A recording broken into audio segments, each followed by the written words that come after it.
আচরণগত যে আকর্ষণ বা বিহেভিয়ারাল অ্যাডিকশন যেটা আমরা বলছি এবং সাবস্টেন্স অ্যাডিকশন, এই দুটোর তো আপনার মনোদৈহিক আচরণগত পরিবর্তনগুলো অনেকটুকু একই রকম হয়। ট্রিটমেন্টের ক্ষেত্রেও কি ভিন্নতা রয়েছে কিনা?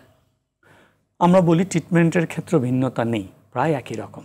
কারণ মনোদৈহিক এবং আচরণগত যে আসক্তিমূলক বিষয়গুলো রয়েছে সেগুলোকে আমরা মানে ধরেন আসক্তিমূলক মনোদৈহিক যে আসক্তি বা সাবস্টেন্স অ্যাবিউজগুলোকে আমরা অনেক নেতিবাচকভাবে দেখতেছি এবং এগুলোর ট্রিটমেন্টের জন্য যাচ্ছি, অনেকেই যাচ্ছেন বা ওগুলো নিয়ে ভাবছেন, সতর্ক হচ্ছেন। কিন্তু আমি যদি বলি আচরণগত যে এডিকশনগুলোর কথা যদি বলি, আমরা গেম এডিকশন, তারপরে হতে পারে গ্যাম্বলিং এডিকশন, হতে পারে পর্ন এডিকশন, হতে পারে ইভেন সোশ্যাল মিডিয়া এডিকশন, এই এডিকশনগুলো কিন্তু সমপরিমাণ ক্ষতির সৃষ্টি করছে আমাদের মধ্যে। একদমই তাই। এবং আমরা কিন্তু সেটা বুঝতে পারছি না। এবং যখন বুঝতে পারি তখন সেখান থেকে আমরা বের হয়ে আসার পথ খুঁজে পাই না। ফলে আমাদেরকে কিন্তু প্রথমেই থামাতে হবে। এবং একজন শিশু যখনই বেশি আমার ওই আচরণগত আসক্তির দিকে যাবে বা ব্যক্তি যেই হোক, যখনই সে শুরু করবে ওই আচরণগত আসক্তিগুলো, সেটা হতে পারে মোবাইল দেখা, সেটা হতে পারে গেম খেলা, সেটা হতে পারে সোশ্যাল মিডিয়া দেখা, সেটা হতে পারে আমি পর্ন এডিকশন, যে কোনো এডিকশনের মধ্যেই যখন সে যাচ্ছে বা দাবিত হচ্ছে, প্রথমেই তাকে থামাতে হবে।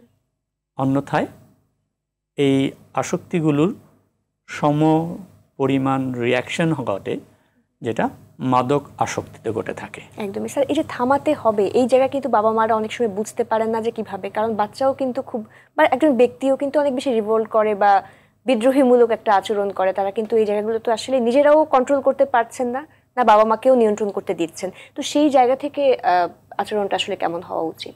আপনি দেখেন যে কোনো আসক্তির পিছনে অনেকগুলো উপাদান জড়িত।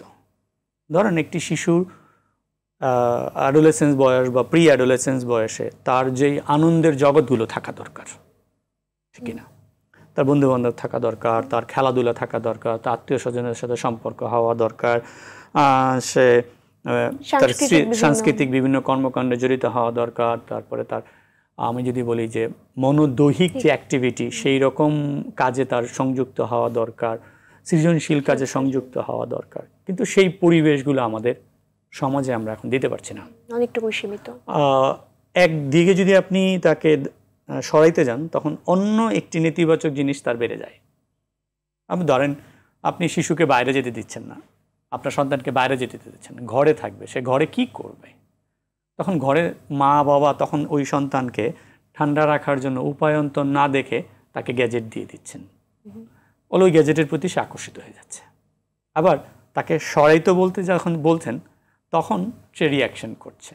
আবার আমি কিভাবে তাকে সরাবো সেই কৌশলও কিন্তু বাবা মা আমরা জানছি না, জগৎ থেকে জানছি না। আমরা শুধু নেতিবাচকটা জানছি, ইতিবাচক ওয়েগুলো জানছি না।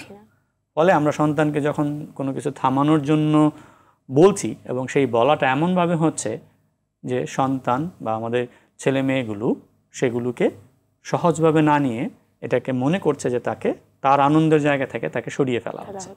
ফলে সে রিয়াকশন করছে, এবং এই রিয়াকশন আমরা স্বাভাবিকভাবে নিতে পারছি না। এই রিয়াকশন গেমের ফলে এটা তীব্রতাটা বাড়তে থাকে এবং একটি চরম পর্যায়ে চলে যায়। সুতরাং এক্ষেত্রে আসলে একটা ট্রিটমেন্টের আওতায় সেই জিনিসটাকে আমরা অ্যাড্রেস করতে পারি। আমি আপনার এই কথার সাথে একমত, কিন্তু তার সাথে আমি যদি বলতে চাই যে ধরেন আমাদের পারিবারিক ব্যবস্থা সিস্টেমটাকে স্ট্রং করা দরকার। যেমন আমরা বাবা মারা যদি গ্যাজেট নিয়ে থাকি, ধরেন আমরা অনেক সময় মোবাইল নিয়ে বসে থাকি, আমরাও কোনো না কোনো ফেসবুক অ্যাডিকশনে থাকি। সে আমার কাছে আসলো, আমি তাকে সময় দিলাম না, কোয়ালিটি সময় এবং ফিজিক্যাল সময় দুটোই দিলাম না। আমরা অর্থনৈতিক কর্মকাণ্ডের সাথে বেশি জড়িত, আমাদের ধরেন রাস্তায় অনেকটুকু সময় ব্যয় করে ফেলে, এনার্জি চলে যায়। ফলে একজন পরিবারের সদস্য যারা রয়েছেন তারা তাদের সন্তানদেরকে সঠিক সময়টা দিতে পারেন না, কোয়ালিটি টাইমও দিতে পারেন না। এটা একটা বিষয়। আবার দেখেন পারিবারিক বন্ধনগুলো কি হয়ে যাচ্ছে, একটু দুর্বল হয়ে যাচ্ছে। ফলে আমরা আমাদের আত্মীয় স্বজন, বন্ধু বান্ধব, পাড়া প্রতিবেশীদের সাথে ইন্টারাকশন আমাদের কমে যাচ্ছে। সো এটা একটা বিষয়।